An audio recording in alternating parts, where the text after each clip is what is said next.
I've been wanting to make this video for some time, namely because folks constantly reach out to me asking for my honest opinions on the best new Jazzmaster that they can get for their money at their particular price point.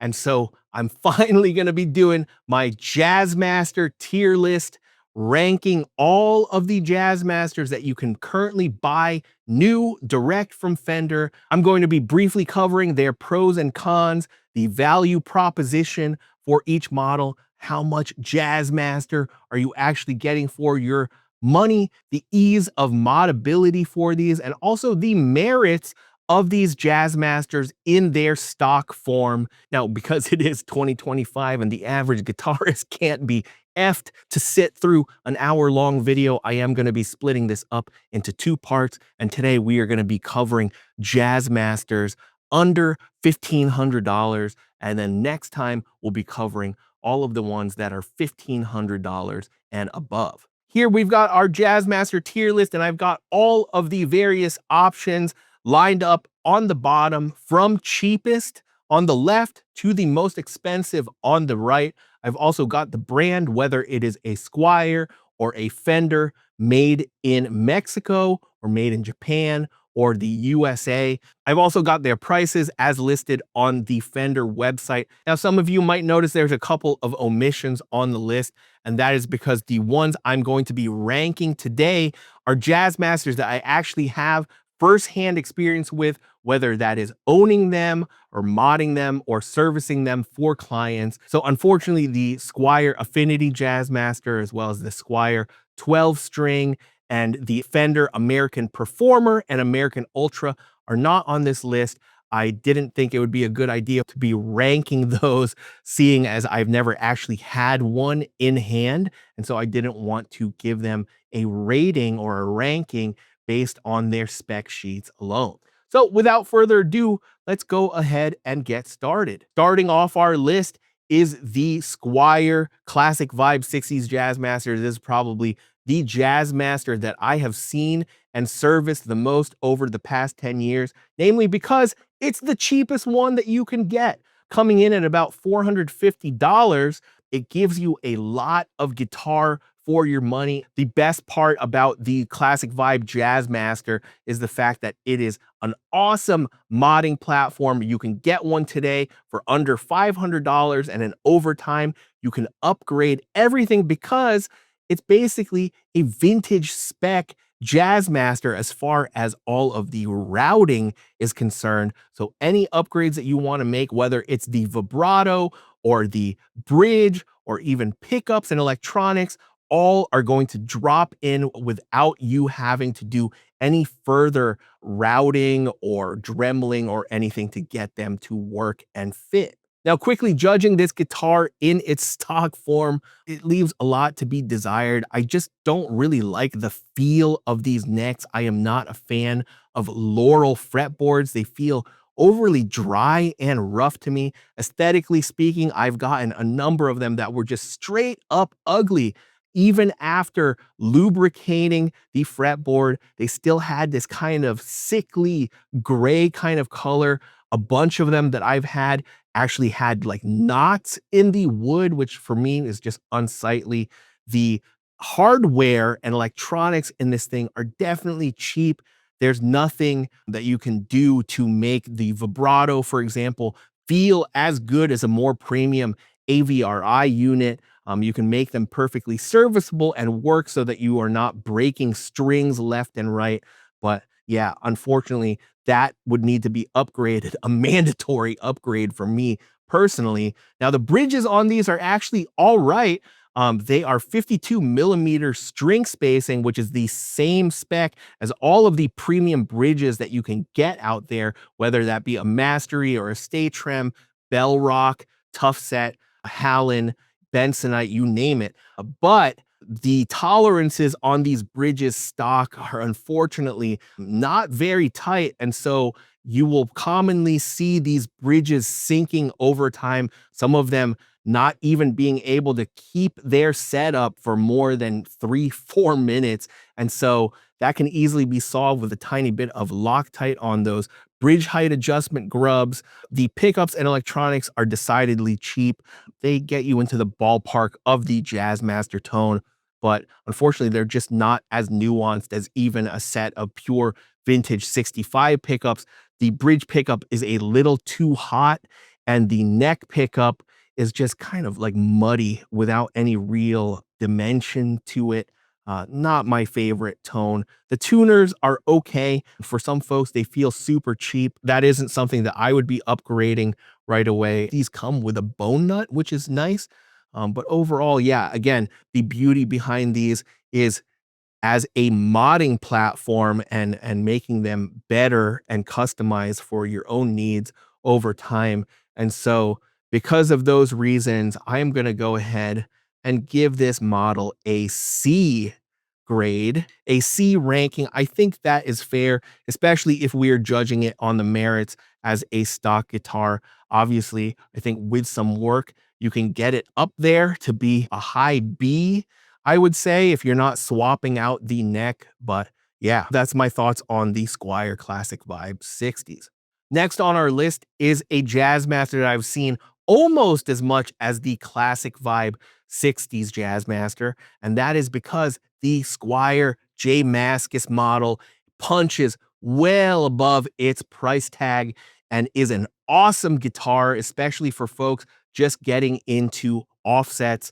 Now, what I love about this Jazzmaster the most has definitely got to be its neck. It definitely has a more premium feel thanks to its satin worn kind of finish on the back of the neck. It's also a chunkier neck than the Classic Vibe, and it has jumbo frets instead of the narrow tall frets on the Classic Vibe, which for some folks makes it easier to play. You don't have to press as hard as on the narrow tall frets. This one is definitely different from a vintage spec Jazzmaster in that it's got a tune-o-matic bridge, and the vibrato has been moved up closer to give it more of a break angle behind the bridge.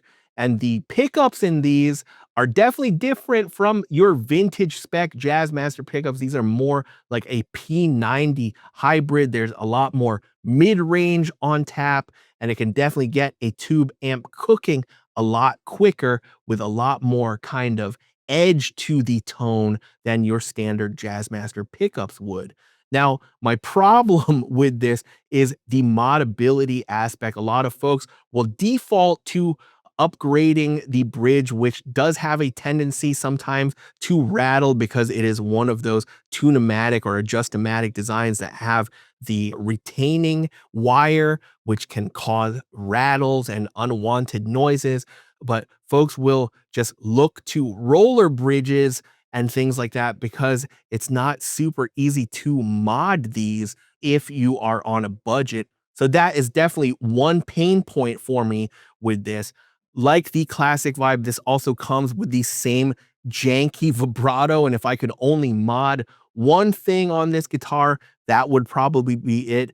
Upgrading it to even a Fender Japan vibrato would be a drastic improvement over this stock one. The rest of the electronics are your standard Squier stuff, and the tuners are the typical vintage style economy tuners that come on them. They're all right. They will keep tuned so long as you've got a good setup. It's disappointing that on this more expensive model, which has jumped up to $620 as of this past week, June 2025, that these still come with a plastic nut when the cheaper Classic Vibe 60s comes with a bone nut. I don't know how that makes any damn sense, but I think the beauty behind this model is that the quality control, probably because the partnership with an actual artist, someone as celebrated as J Mascis, Fender feels pressured probably to make sure that this doesn't play like absolute garbage straight out of the box. And so if you are looking for a Jazzmaster that is just going to play pretty well with minimal setup and you are okay with the modernized specs of this, then the J Mascis Jazzmaster is a really good pick. So with that, I'm going to go ahead and give the J Mascis Jazzmaster a B. The only reason I say that is because for my personal preferences, I am not a fan of the moved up vibrato. I am not a fan of the tunematic bridge on Jazzmasters, and also the fact that that bridge makes it a bit more difficult than the standard rocking style bridge to mod or upgrade is also another thing that I'm considering in giving it its ranking. So yeah, I think B is a respectable and fair grade, and it makes sense that a lot of folks who are just getting into offsets would choose that one. Now, this next one is probably the Jazzmaster that I have least experience with. I've only played this Jazzmaster in a store, so definitely take my opinion on this with a grain of salt. I didn't get the chance to actually set this thing up, though at the Guitar Center that I played one of these through, the setup was actually not that bad. I really like the feel of the neck on these, especially at their price point. It's got a nice medium C, they call it a modern C neck profile, and the rolled fretboard edges definitely feel really, really nice, especially as compared to the other models that we have discussed so far. The place where this model falls a little bit flat for me is that they have done away with the rhythm circuit, which is something that I personally love. And they also have made the barrier to modding that much higher by not even providing the standard rhythm circuit here. I'm not sure why Fender does that. If you could just follow the same CNC plans as your other Jazzmasters, I feel like it's gatekeeping a little bit for Fender to do that.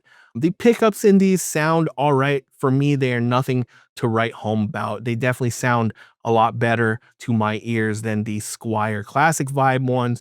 The vibrato basically feels like a Squier vibrato to me on these. I almost feel like they might be the same exact thing and just stamped with Fender. They are missing the trem lock button, and it just feels a bit janky.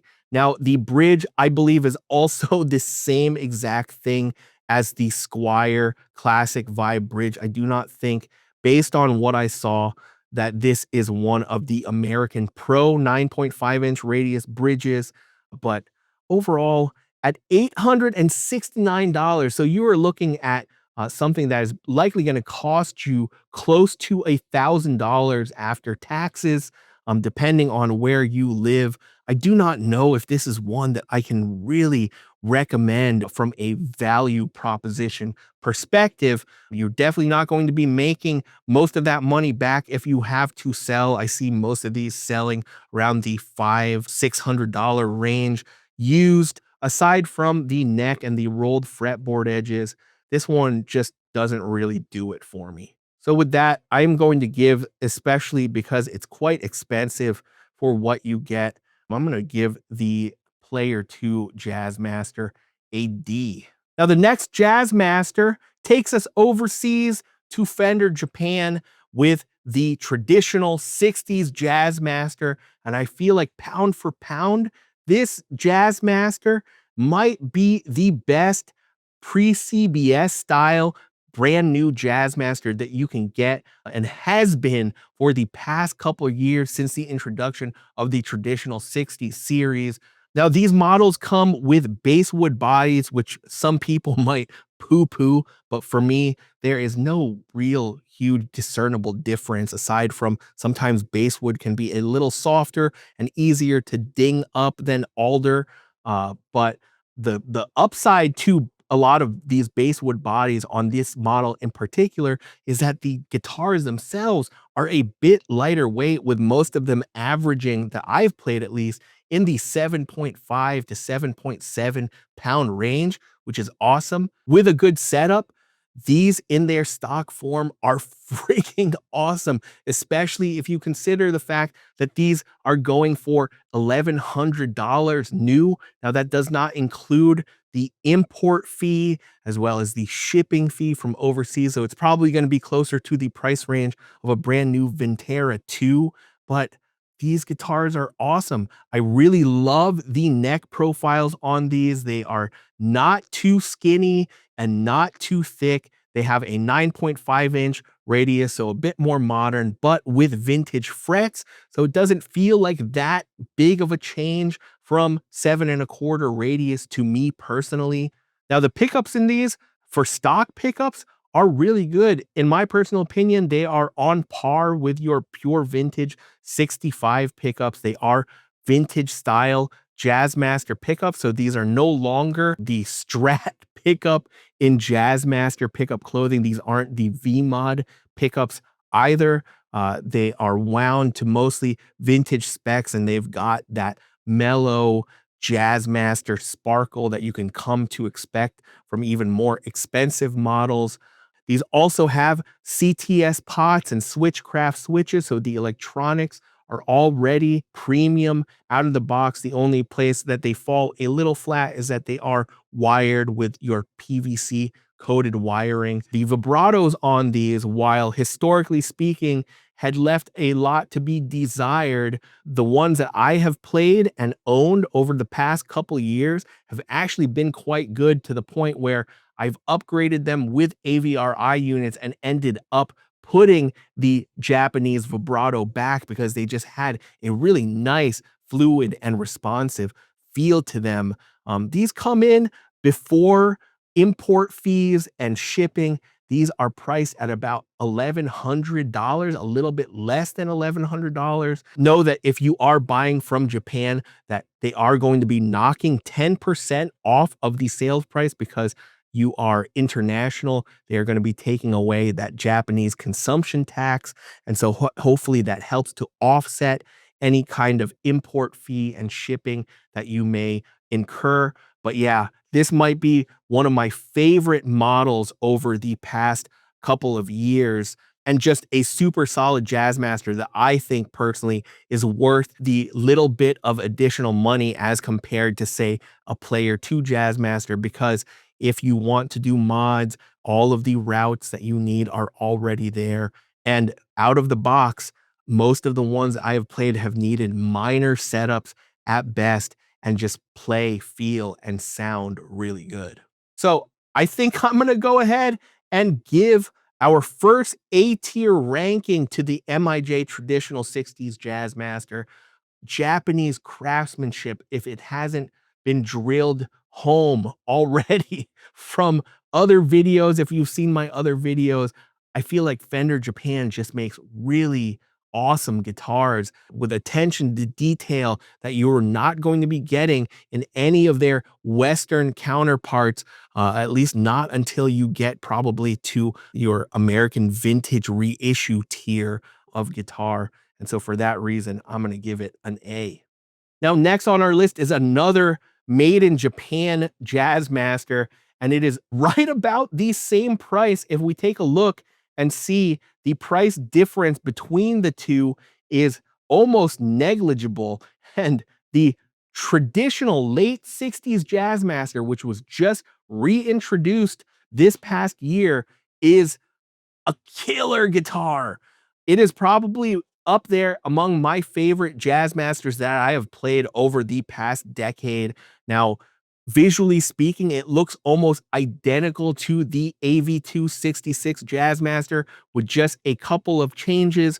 Now, the neck profiles on these are a bit different from the AV266. They've got more of a U shape, as they call it, which is, for me, just a full C shape with a little less of a taper going from the first down to the 12th fret. It's very round, very full, but still very comfortable. I wouldn't call it a super chunky neck, but again, that is subjective to my own experiences and preferences. This does come with the CBS headstock, like the AV266. The pickups in these are also probably about the same as the pickups that come in just the normal traditional 60s. They're just good sounding vintage spec Jazzmaster pickups. Hardware and the rest of these stuff is the same. The block inlays on these are a little less marbly than those on the AV266, like a little bit more uniform white with some light marbling if you look up close. But again, the electronics on these premium CTS Switchcraft stuff, the vibratos on these stock are great as they are in my personal opinion. And these do come with the threaded saddle bridge, which some folks are not going to get on with no matter what, but that's easy enough of a swap. But if you want to try to rock this bridge, at most you might need a little bit of Loctite. The one that I had owned a few years ago before they reissued them was one of the lightest Jazzmasters I've played in a while. It came in at about 7.3 or 7.2 pounds, which was awesome. It was a super lively and resonant guitar unplugged. And now they have reissued them in ocean turquoise metallic, which looks really sharp. And I really love this black tuxedo look. Again, you are going to be looking at a price range about $1,100. They are going to remove that consumption tax, so minus 10%, but then you're going to have an import fee as well as a shipping fee, obviously. So it's probably going to come in right about the same price as a new Vintera II Jazzmaster. If I had to choose between this and a Vintera II Jazzmaster, it would be this Jazzmaster all day long. And seriously, if you can get your hands on one of these, you are not going to regret it. They are amazing.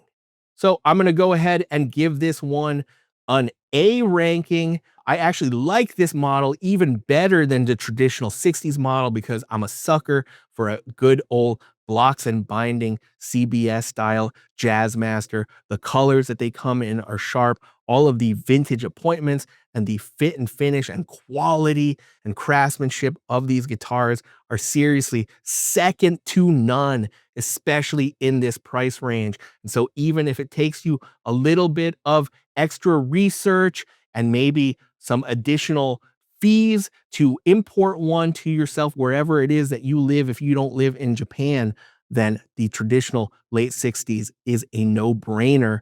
And nothing else, in my opinion, competes in this price range. All right, the next Jazzmaster on our list is the Fender Vintera II 50s Jazzmaster. This is a made in Mexico guitar.